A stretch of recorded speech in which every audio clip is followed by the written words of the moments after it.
Téléspectateurs, bonsoir et bienvenue dans cette émission Justice et démocratie.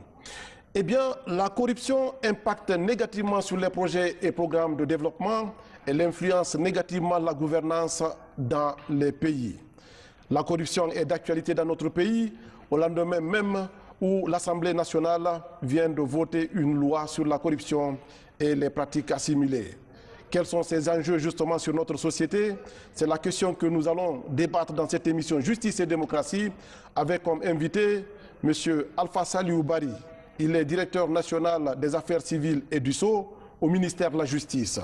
Avec lui dans cette émission Justice et démocratie, le secrétaire exécutif justement de la lutte contre la corruption dans notre pays, la République de Guinée, il s'agit de M. Silla Sekou Mohamed, il est à ma gauche. Et M. Mohamed Kamara est chargé justement des questions juridiques. Il est professeur de droit dans les universités de la place. Trois invités de taille, une émission, amis téléspectateurs, vous êtes les bienvenus. Alors donc je vais commencer par le représentant du ministère de la Justice. Aujourd'hui on parle de la corruption justement et des pratiques assimilées. Est-ce qu'il y a une problématique justement qui s'est posée au point qu'aujourd'hui une Assemblée nationale, n'est-ce pas, s'active ou s'est activée à voter une nouvelle loi sur la question? C'est vrai, il y a bel et bien une problématique qui s'est posée à la Guinée pour susciter l'élaboration et l'adoption de cette loi sur la corruption. Quelle est la problématique? Premièrement, il se trouve que la Guinée est engagée dans un processus de réforme de son système judiciaire, résultant des états généraux de la justice, parce que la Guinée s'est rendue compte qu'elle est partie à un ensemble de traités et conventions et que ces traités et conventions ne sont pas reflétés dans le droit interne. Nous nous sommes décidés de ressembler aux traités et conventions que nous avons. Je voudrais m'arrêter avec vous ici. Est-ce que vous avez pensé justement faire cette réforme parce que tout simplement la Guinée est partie à des conventions et à des traités? Non, ce n'est pas la seule. Vous avez occulté fondamentalement les réalités de proximité. Je ne comprends pas. Non, non. Vous voulez ressembler aux autres simplement? Il n'y a pas que les traités et conventions. Oui. Le besoin intérieur, l'évolution socio-économique de notre pays a atteint un seuil tel que si nous ne réglementons pas toutes les sphères de la vie, en y mettant de la bonne gouvernance judiciaire qui est mieux reflétée dans une loi spéciale de lutte contre la corruption, notre pays va partir. Oui, mais je pense que la corruption était réglementée bien avant aujourd'hui. Oui, elle était réglementée, mais cette réglementation ne tenait pas compte des traités et du traité international relatif à la lutte contre la corruption. La corruption était vue dans le code pénal dans le cadre de la corruption passive et de la corruption active.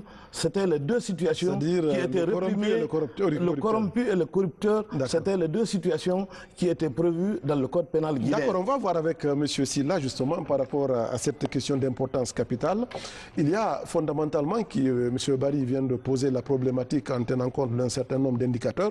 Et vous justement, vous occupez concrètement, vous êtes l'épicentre justement de cette lutte. Est-ce que concrètement, ce sont les motivations, n'est-ce pas, qui vous ont amené justement à accompagner l'Assemblée nationale, n'est-ce pas, dans la votation de cette nouvelle loi, M. Silla? Il faut se mettre dans le contexte des engagements du président de la République. Bien. Après examen, a ouvert un vaste chantier de réforme. Comme l'a si bien dit M. Alpha Saliou Bari, en ce qui concerne la lutte contre la corruption, les textes au niveau de l'ancien code étaient obsolètes. Il n'y avait pas d'efficacité dans son application quant à la lutte contre la corruption et les infractions assimilées. Ils ont mis à profit les réformes au niveau de la justice pour sortir deux nouveaux codes. Le code pénal et le code de procédure pénale. Et dans le cadre de l'appartenance de la Guinée, les instruments supra-internationaux. La mondialisation. Notamment le protocole de la CEDEAO que la Guinée a signé en 2005, pas ratifié. la Convention de l'Union africaine sur la prévention et la lutte contre la corruption, qui a été promulguée par Feu Général Lansana Conté, et la Convention des Nations Unies contre la corruption, que la Guinée, à travers l'ANC, a activement participé à l'élaboration et à son adoption en 2003. D'accord, M. Sylla, je vais justement m'attarder avec vous sur la question. Tout comme M. Sylla, vous semblez justement vous inscrire dans une dynamique, n'est-ce pas, de comportement supranational. Mais vous avez dit que les instruments qui existaient étaient obsolètes. Oui. Est-ce que vous pouvez un peu l'expliciter? À quel niveau? La sanction des pratiques de corruption était de deux bords, comme l'a si bien dit M. Barry. C'est-à-dire le corrompu, le fait d'être corrompu. Et corrupteur et corrompu. Oui, d'accord. Alors il y a d'autres implications qu'il fallait tenir compte. Oui, mais aujourd'hui, maintenant, la nouvelle loi, justement, elle s'est départie de ce mécanisme, ou bien il y a encore toujours que corrupteur et corrompu. Non seulement le contexte national est actif par rapport aux deux nouveaux codes, mais également le fait d'internaliser les engagements de la Guinée dans le cadre de la Convention des Nations Unies, l'instrument universel, pour prendre en compte les paramètres qui n'étaient pas tenus compte dans l'arsenal juridique. D'accord, vous avez travaillé en tant que secrétaire exécutif et je crois que depuis des années vous êtes là, mais on n'a pas fondamentalement entendu des grands scandales de corruption sur le terrain et pourtant fondamentalement vous êtes sur le terrain. Non, comment est-ce que vous l'expliquez? Non, je m'inscris en faux. Parce que quand vous dites que le dispositif était obsolète, est-ce que c'est pour justifier le fait que en fait l'agence était un peu en hibernation? Vous savez, la lutte contre la corruption a été un seuil dans la société guinéenne qu'il faille pratiquer une stratégie appropriée. Une stratégie, pourquoi? Et nous avons, dans un premier temps, avec l'aide de nos partenaires, oui, particulièrement le OCHIWA, lancé après celle de la Banque mondiale, oui, en 2003, oui, lancé des séries d'enquêtes pour percevoir le phénomène de la corruption et la mauvaise gouvernance. Pourquoi cet appui extérieur, M. Sylla? Est-ce que cet appui extérieur même n'est pas une passe pratique assimilable? Parce que j'ai comme l'impression que vous-même, vous êtes dépendant fondamentalement pas du des tout. institutions. Non, pas du tout. S'il y a des opportunités à nous permettre de réaliser notre programme, au moment où la Guinée connaissait une situation économique difficile, n'oubliez pas qu'on a été victime de l'effet. Oui, mais la lutte contre la corruption, quand même, ça devait être un secteur de souveraineté nationale, M. Sylla. Naturellement, c'est ce qui fait que c'est la préoccupation du premier magistrat de la République. D'accord. Je reviendrai vers vous, M. Camara, par rapport à la même question. Je ne sais pas si c'est votre perception de la corruption, des avancées qui ont été enregistrées. Est-ce que c'est justement pour épouser un peu, n'est-ce pas, le caractère supranational, fondamentalement, de la lutte contre la corruption, ou bien vous pensez qu'il y avait des réalités de proximité, n'est-ce pas, qui pouvaient justifier, n'est-ce pas, le bien fondé, n'est-ce pas, de cette réforme ou bien de cette refonte de la loi? Oui, tout à fait. La deuxième tendance de votre question, c'est ce qui cadre mieux. En fait, il y a des réalités. Et au-delà, quand vous vous appuyez sur le rapport du PNUD, sur la question des raisons qui justifieraient, par exemple, le sous-développement ou bien le retard de certains pays, il est mentionné très clairement que la corruption n'est même pas l'une des causes, mais c'est la cause fondamentale. Et donc, il faut sévir contre une telle pratique. Alors, parlant des textes, il est vrai qu'il y a des avancées parce que, en faisant l'approche SWOT sur les textes, en identifiant les faiblesses, les forces, les menaces et les opportunités, on peut aller vers l'avant. Mais ce texte a ceci d'important parce que ça rend d'abord la corruption imprescriptible. Bon, à ce niveau, ce sont les membres du CNT qui ont été les précurseurs parce qu'ils ont indiqué au préambule de la Constitution que le peuple de Guinée veut tellement lutter contre la corruption qu'il fallait quand même intégrer une dynamique imprescriptible. C'est-à-dire que les gens ne diront pas maintenant, non, la corruption à l'époque des faits, ça date de 10 ans, de 20 ans, vous allez être poursuivi dès lors que les faits sont avérés. L'imprescriptibilité, ouais, exactement. Mais au-delà de l'imprescriptibilité, il y a aussi les infractions assimilées qui ont été rendues également imprescriptibles au niveau de cette nouvelle loi 041. C'est-à-dire que tout ce qui est comme délit d'initié, abus d'autorité, ensuite blanchiment d'argent, enrichissement illicite. Donc C'est pourquoi, en bon français, on doit plutôt dire corruption et pratiques assimilées. Oui, d'accord. Voilà. Et donc, je pense que ça, c'est important à date. Maintenant, est-ce qu'il faut se réjouir simplement et dire que c'est fini? Non. Il est vrai que le président de la République, avec tout le respect dû à son rang, a promulgué non seulement cette loi, mais il y a aussi le ministre de la Justice, je veux dire, qui a fait assez d'efforts par rapport aux deux codes, le code pénal et le code de procédure pénale, les lois 059 et 060. Mais il y a aussi le ministre des Affaires étrangères actuel qui a signé l'acte d'adhésion. Donc ça veut dire que le gouvernement y est engagé, quoi. Oui, mais ce n'est pas fini. Non, je sais que ce n'est pas fini. On reviendra sur ceux qui restent à faire. Exactement. Par rapport à cette Maintenant, quant à la perception, voilà, c'est qu'il faut faire une différence entre ce qui est mis dans les textes. Il faut éviter le mimétisme.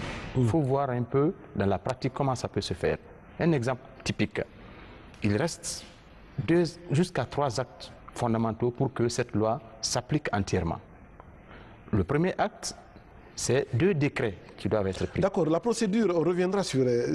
Non, mais je parle de réalité, parce que vous allez dire tout de suite là, bon, s'il faut parler de corruption, il faut voir simplement les gros bonnets. Mais il est indiqué qu'un décret doit être pris en Conseil des ministres pour faire la liste des personnalités. Je suis d'accord avec vous que la procédure n'est pas encore de mise en pratique, justement, de l'opérationnalisation de cette loi. La procédure n'est pas terminée. Mais je voudrais voir maintenant le contenu, c'est-à-dire venir. Quelles sont les grandes lignes, justement, de cette nouvelle loi? Monsieur Barry, vous qui avez travaillé sur ces textes-là, quelles sont les grandes lignes, c'est-à-dire de la lutte contre la corruption, les versions, nouvelle version? Comparant le texte de cette loi et les dispositions de la loi de 1998 portant code pénal, vous constaterez que de 2 articles qui traitaient de la corruption passive à la corruption active, on est passé actuellement à 156 articles. Bien, alors d'abord, une minute s'il vous plaît. Allez-y. Au plan de la définition, dans le code pénal de 1998, on définissait le corrompu et le corrupteur. La définition de cette nouvelle loi a donné une vision plus large de la corruption et a dégagé, comme M. Mohamed l'a dit, une série de comportements qu'on appelle des infractions assimilées à la corruption. D'accord. Au plan de la définition, je vais lire l'article 3.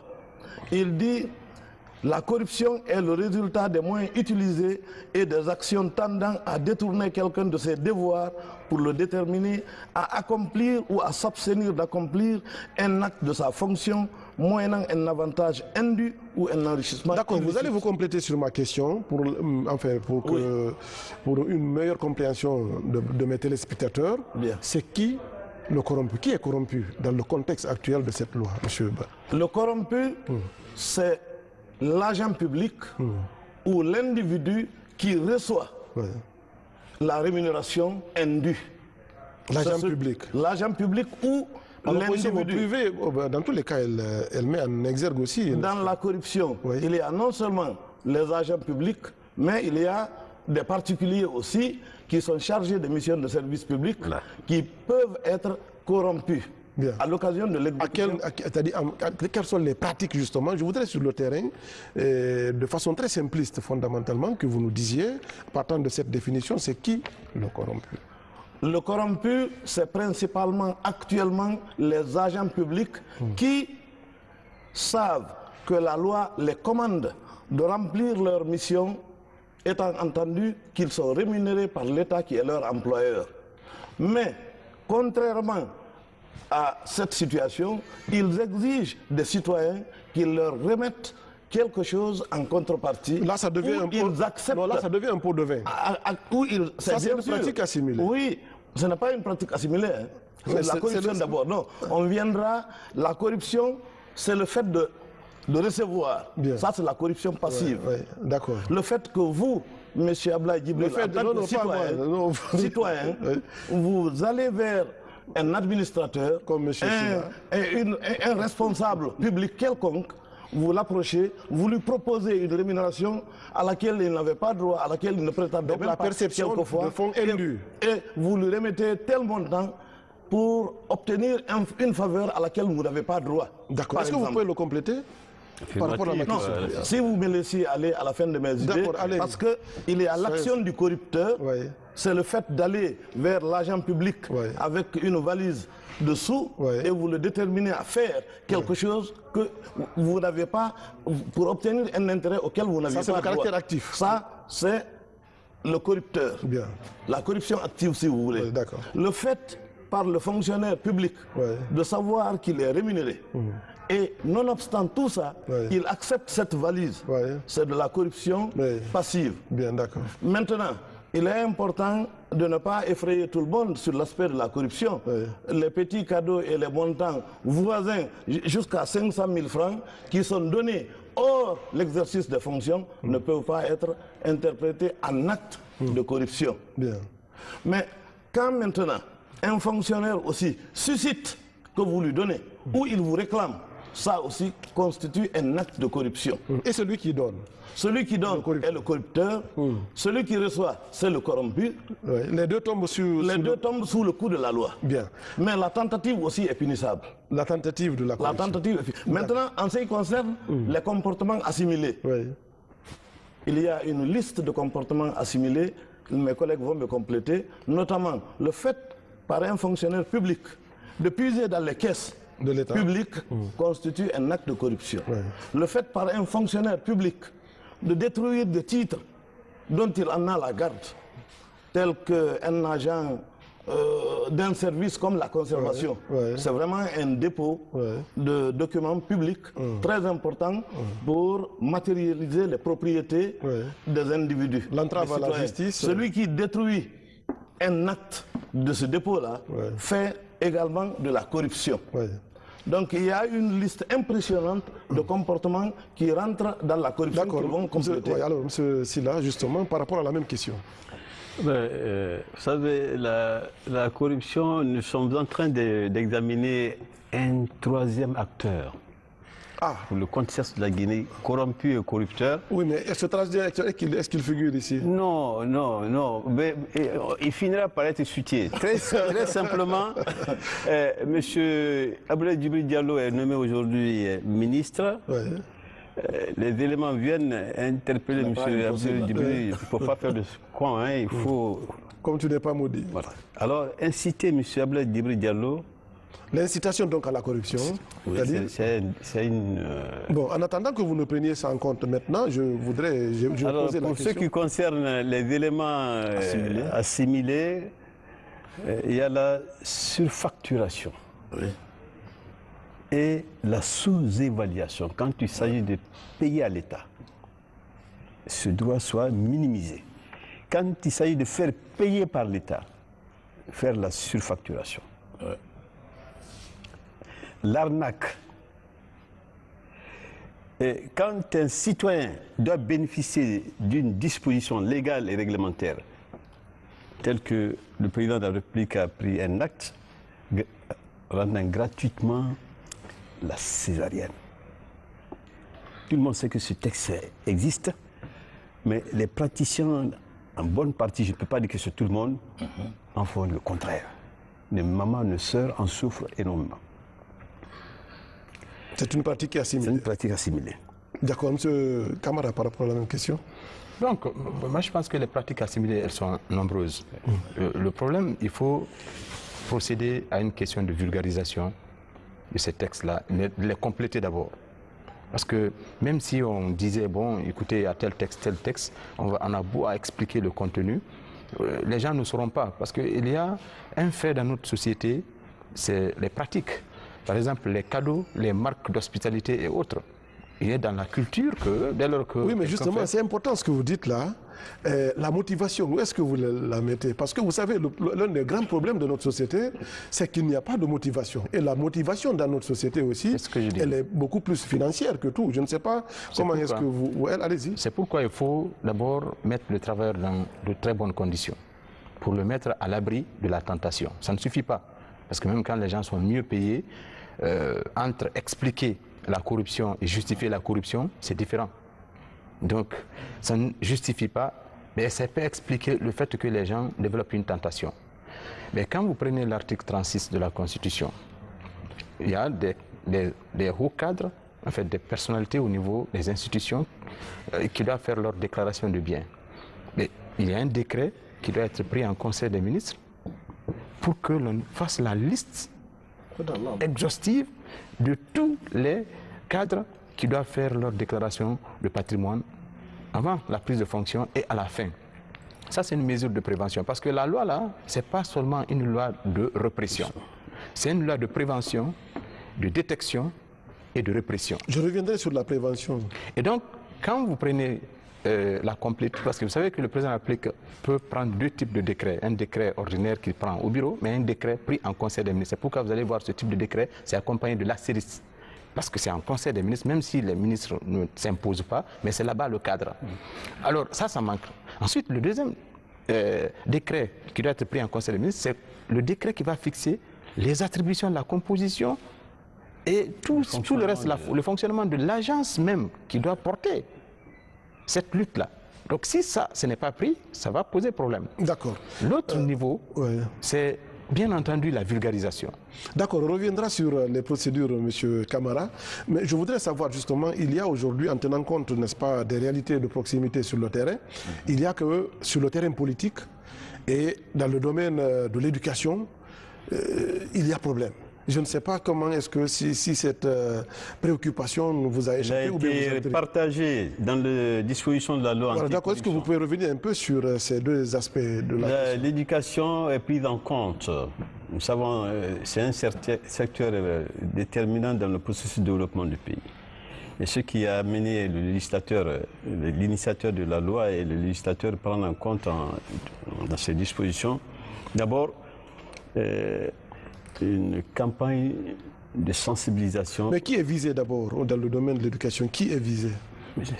L'enseignant et comme les élèves qui sont visés dans les dispositions de la loi anticorruption en ce qui concerne le secteur éducatif. C'est-à-dire que la fraude dans les concours. Oui, d'accord. N'est pas à tolérer.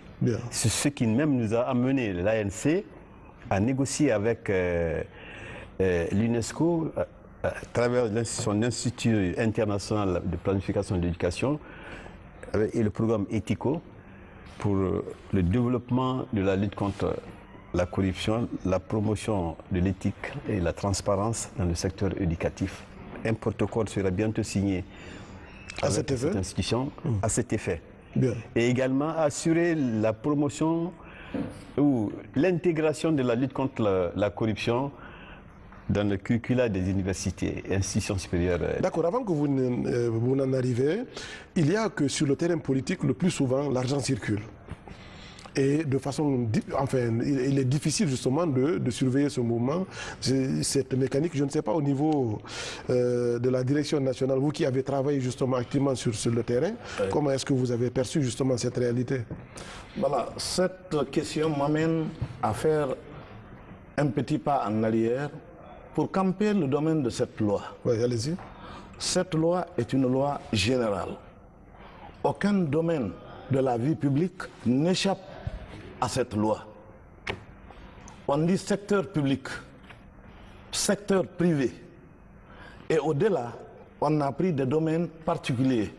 Le domaine de la magistrature, le domaine des marchés publics, le domaine de l'éducation, le domaine de la santé et autres, ainsi de suite.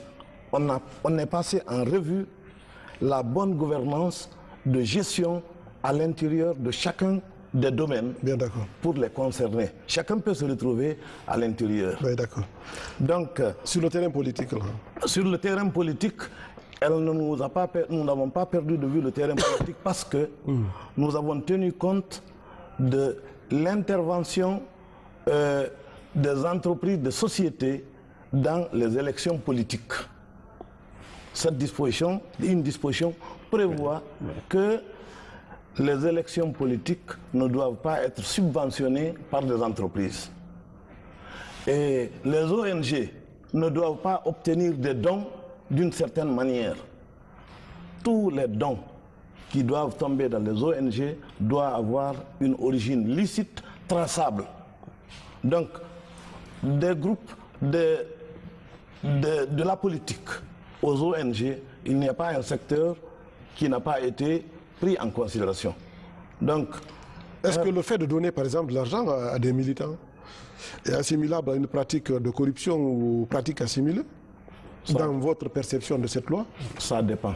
De quoi et de qui? Ça dépendrait de ce que, en perspective d'une campagne, le fait de distribuer de l'argent à des électeurs peut être dénoncé comme un acte de corruption tendant à amener tout ou partie des électeurs à voter en tenant compte qu'il leur a apporté des sacs de riz ou apporté des liasses d'argent. Ça dépend. Bien. Mais le législateur a dit des dons qui ne sont pas situés dans la sphère d'une élection. Vous partez chez vous en tant qu'homme politique, vous prenez de l'argent, vous donnez à des citoyens, des parents qui ont cessé de vous voir ou des amis d'enfance, ça ne peut pas être assimilé à un acte de corruption. Mais à l'avant-veille d'une élection, si vous vous mettez à distribuer de l'argent, c'est constitutif. D'accord. Donc avant de rentrer dans le vif du sujet, oui, je vous retrouve dans quelques 2 minutes. Université Roi Mohamed VI, l'une des plus majestueuses universités privées de Guinée. Connue par tous et reconnue dans le monde, elle s'impose à travers ses bâtiments flambant neufs et son programme d'enseignement régulièrement revu pour mieux les adapter au marché de l'emploi.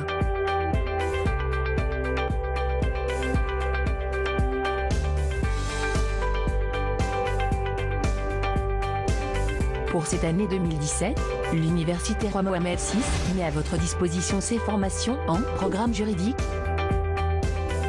sciences économiques, école des BTS, école polytechnique d'ingénieurs. L'Université Roi Mohamed VI dispose aussi d'un campus à Kemsar qui offre des formations en droit minier, administration minière, économie minière, environnement et sécurité industrielle, exploitation minière et géologie appliquée. Elle offre aussi à ses étudiants la possibilité de bénéficier d'une formation et d'un cycle d'études dans nos universités partenaires, l'Université Hassan Ier de CA, École nationale des mines de Rabat, Institut des mines de Marrakech et l'Université de Makeni en Sierra Leone. Pour profiter de ce programme exceptionnel, venez vite vous inscrire à l'Université Roi Mohamed VI, Sizaïb Bayatanri, commune de Ratoma. Université Roi Mohamed VI, la formation des élites pour le culte de l'excellence.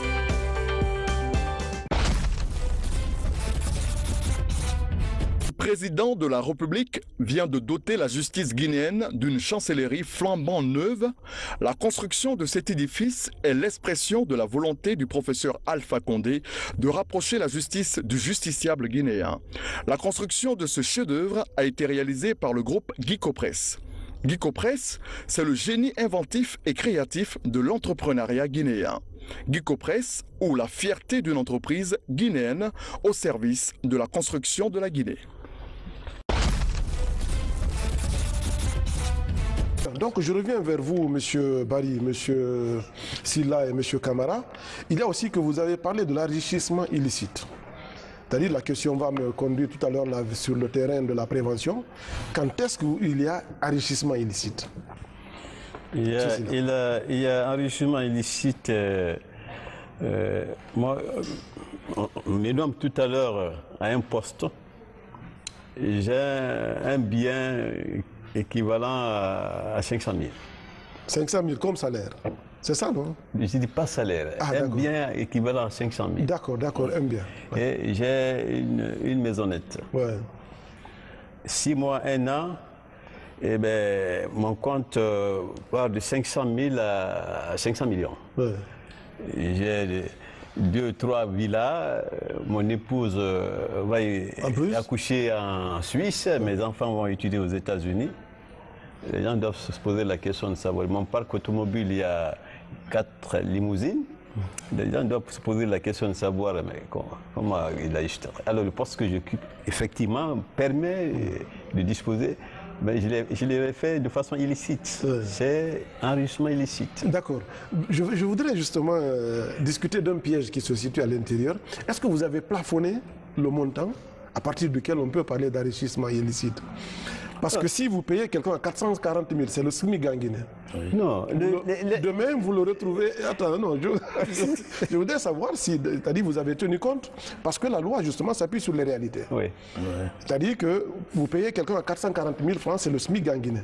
Il n'est pas obligé d'accepter. Hein? Il n'est Non, pas obligé d'accepter le salaire de 440 000. D'accord, il n'est pas obligé. Oui. Mais en fait, il est contraint parce que c'est une question de survie. Oui. Demain, n'est-ce pas, vous le retrouvez, il a une voiture. Est-ce qu'à ce niveau, la loi a tenu compte justement de ces paramètres? Est-ce qu'il y a corruption à ce niveau?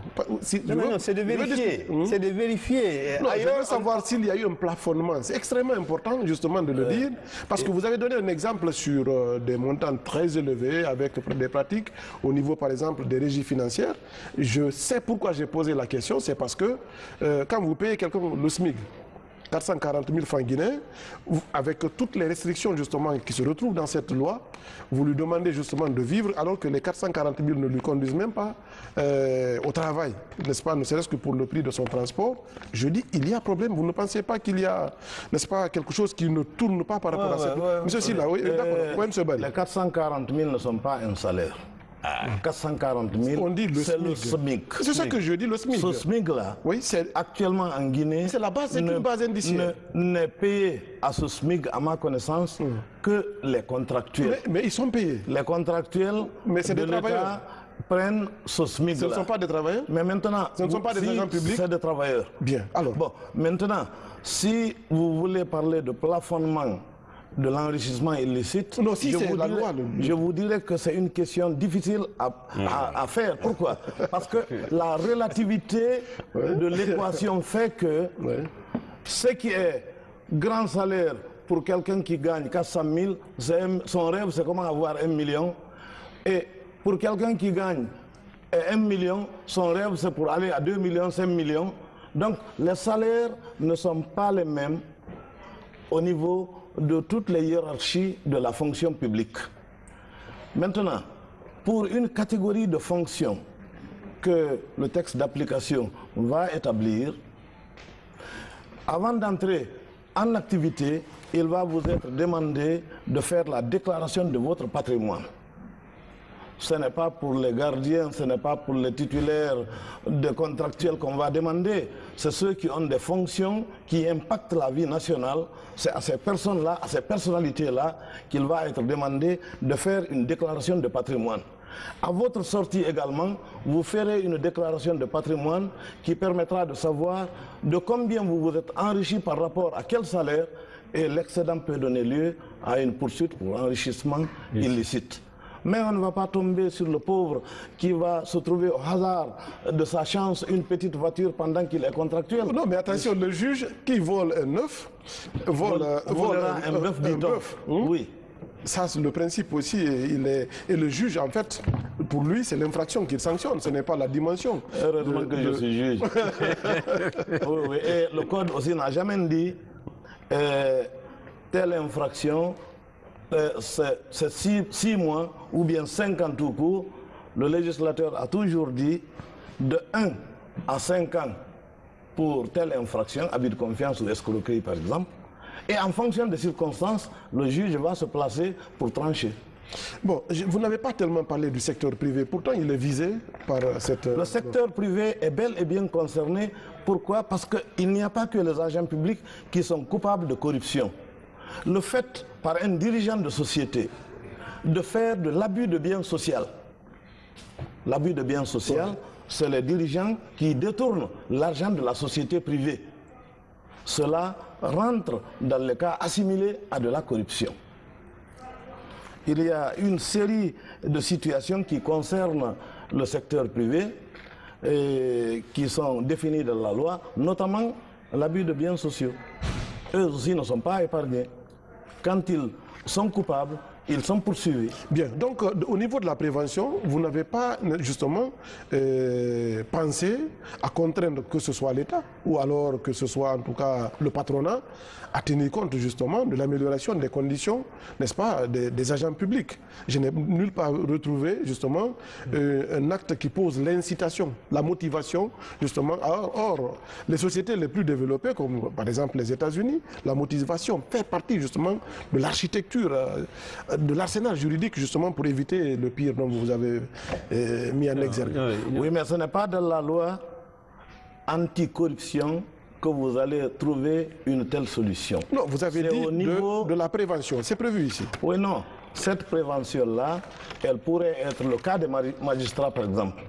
Vous savez qu'au niveau du corps des magistrats, il y a ce qu'on appelle un conseil supérieur de la magistrature, qui applique les dispositions contenues dans un statut de la magistrature. Ces dispositions sont des dispositions prévenantes. Quand le magistrat sait que quand il s'écarte de la loi, sciemment, quand il attrape une corruption à l'occasion de l'examen d'une affaire entre deux citoyens, il encourt une sanction de ce genre, je pense que la prévention est suffisamment établie. Bien. Alors donc, monsieur Camara, justement, nous avons une loi. Nous avons dit qu'au niveau de l'Assemblée nationale, elle a été votée à l'unanimité, ce qui signifie fondamentalement la détermination peut-être de nos députés justement à lutter contre cette pratique. Mais aujourd'hui, il y a quand même du chemin qui reste pour cette loi, n'est-ce pas, pour qu'elle soit opérationnelle. Oui, tout à fait. Comme je le disais tantôt, quand une loi est adoptée, après sa promulgation, il faudrait la publier au journal officiel, parce que si ce n'est pas publié, ça devient exécutoire quand c'est promulgué, mais pour que ça soit...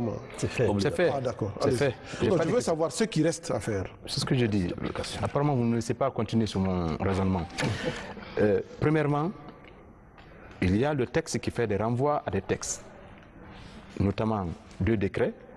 Un décret qui doit être pris en Conseil des ministres pour faire la liste des cadres qui doivent faire leur déclaration de biens avant et après leur fonction.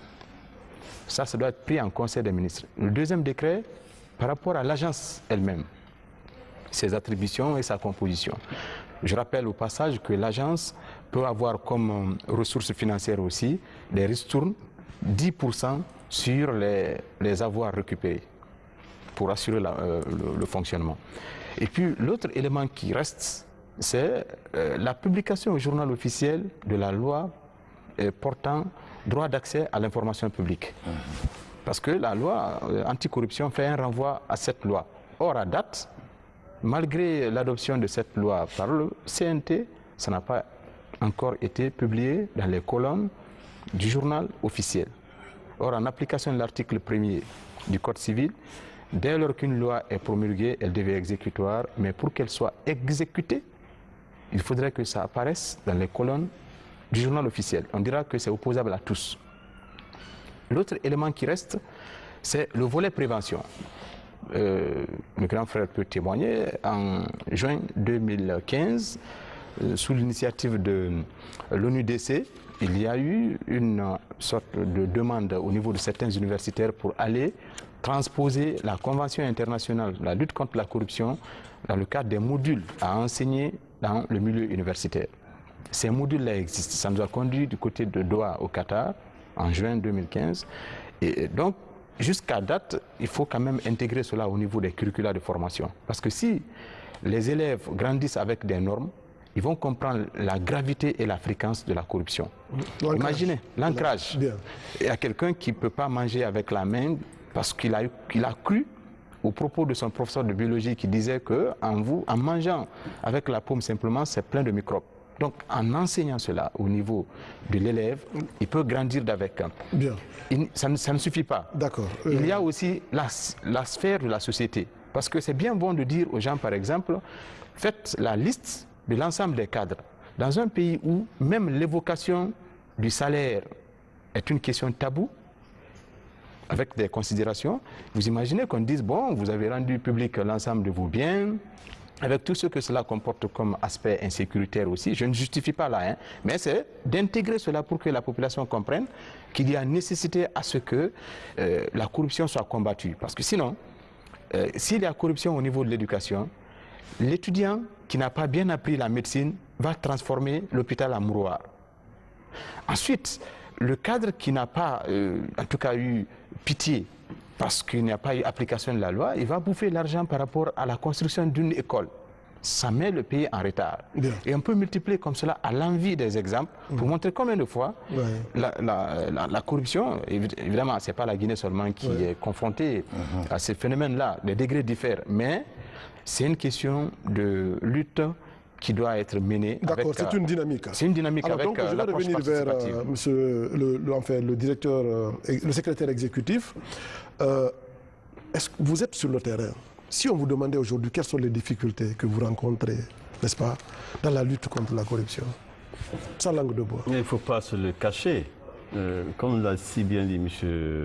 Camara, d'abord, il y a les dispositions institutionnelles. Le cadre institutionnel actuel de l'ANC, après avoir enregistré des avancées significatives dans le processus législatif et normatif, ne permet pas d'aller vivement dans la lutte contre la corruption. Les moyens de la politique. Il nous manque énormément de moyens. Je pense que l'autorité... Vous ne recevez pas d'injonction concrète? Non. Quand il y a des grands dossiers. Non, non. Vous savez, dans l'exercice de la justice, on parle toujours d'interventionnisme. Non, on n'a même pas. Non, il y avait avant cette loi, il y avait la justice. C'est pour ça que je le dis, au nom de tous ses collègues membres du gouvernement, il a vertement dit que la Guinée ne va pas se faire un État sans loi. La Guinée ne va pas faire l'économie d'une loi anticorruption. Il l'a dit il y a moins de 8 mois. Bien. Nous avons aujourd'hui la loi adoptée, promulguée et publiée dans le journal officiel. Bien, vous savez que quelqu'un a dit, en fait, c'est un observateur très averti, que la Guinée est l'un des pays les plus réglementés du point de vue, n'est-ce pas, légistique. Mais c'est l'application qui pose problème. Monsieur Barry. Oui, cela est vrai. Mais en ce qui concerne l'Agence nationale de lutte contre la corruption, force est de reconnaître que cette loi était en gestation depuis plus de 10 ans. Il y avait une agence qui existait, mais qui ne reposait sur aucune base légale.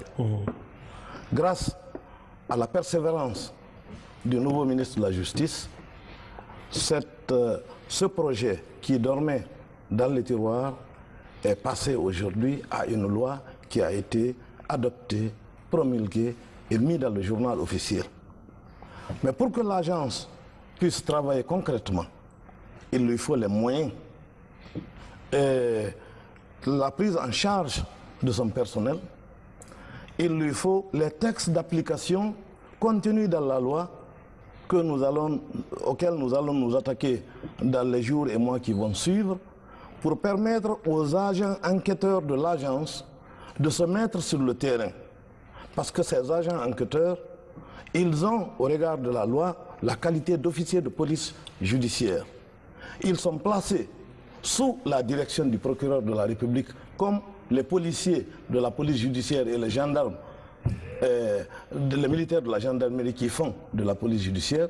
Ils ont les mêmes attributs en ce qui concerne le domaine spécifique qui est le leur. Bien, d'accord. Je pense qu'on ne peut pas expliciter toute cette loi aujourd'hui. Peut-être que nous reviendrons une autre fois encore pour essayer peut-être dans les moindres détails, revenir au cas par cas, parce que c'est une disposition, M. Camara disait tout à l'heure qu'il faut vulgariser la loi, parce que en matière de droit, vous dites toujours que nul n'est censé ignorer la loi. C'est un principe de droit, même si fondamentalement, on ne fait pas beaucoup d'efforts pour que les lois soient vulgarisées, malgré que la Constitution, justement, fait une injonction. Alors donc, je vais devoir vous quitter avec le sacré espoir de vous retrouver. Mais d'ici là, je vais vous accorder peut-être 30 secondes chacun pour son dernier mot. Je vais commencer par M. Camara. Bon, moi je pense qu'à partir du moment où on a décidé de vivre dans une république et dans un état de droit, on doit apprendre à respecter les textes. Aussi longtemps qu'on ne respectera pas nos textes, on ne s'en sortira pas. Et on ne peut pas vouloir d'une doctrine et renoncer à ses principes. Et donc, tous les cadres, toute la population, il faudrait qu'on cesse d'être dans un paradoxe. Quand vous volez, on dit vous êtes voleur. Vous ne volez pas, on dit non, c'est un maudit. Vous vous vulgarisez les valeurs, on dit vous prenez pour qui? Vous faites un retrait, on dit que c'est le silence coupable des intellectuels qui a nui à ce pays. Vous prenez des mesures pour redresser, on dit non, c'est une sévérité. Vous ne sévissez pas, on dit non, c'est du laxisme. Donc face à tout ça, je pense qu'on doit être conséquent. Maintenant, quand les textes ne peuvent pas obéir à la réalité, qu'on adapte les textes pour éviter le mimétisme juridique. En le faisant, je pense qu'on peut se développer graduellement. D'accord, monsieur Barry. À la suite de ce qu'a dit mon jeune frère, auquel j'adopte fondamentalement, nous attendions vivement l'adoption de ce texte. Nous souhaitons que les décideurs publics et nous-mêmes, nous nous impliquions tous pour l'élaboration des textes d'application qui accompagnent cette loi afin qu'elle soit mise en application au mieux d'une bonne administration de la justice et de la bonne gouvernance de notre pays. D'accord, monsieur Sylla.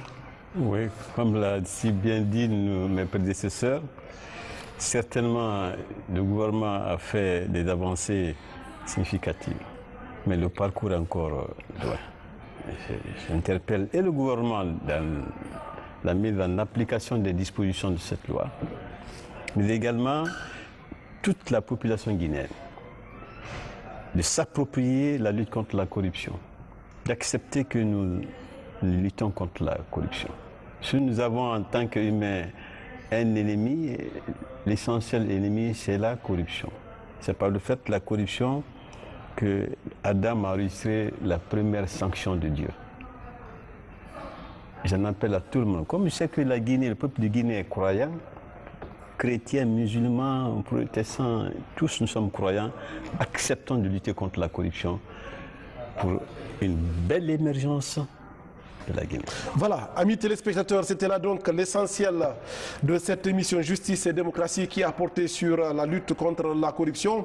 Des avancées significatives sont enregistrées, en tout cas c'est le constat qui vient d'être fait au terme de cette émission, avec justement la mise à disposition d'une nouvelle loi par l'Assemblée nationale, une loi qui lutte contre la corruption et ses pratiques assimilées. Et justement pour revenir sur les grands enjeux de cette loi, nous avons reçu ici même au plateau de la télévision nationale M. Alpha Saliou Barry, le directeur national des affaires civiles et du Sceau, et avec lui dans cette émission Justice et démocratie, le secrétaire exécutif justement de l'Agence nationale de lutte contre la corruption, M. Sekou Mohamed Sylla, et M. Mohamed Kamara, juriste, professeur de droit dans les universités. L'émission vous a été proposée par Abdoulaye Djibril Diallo. Merci de l'avoir pratiquée.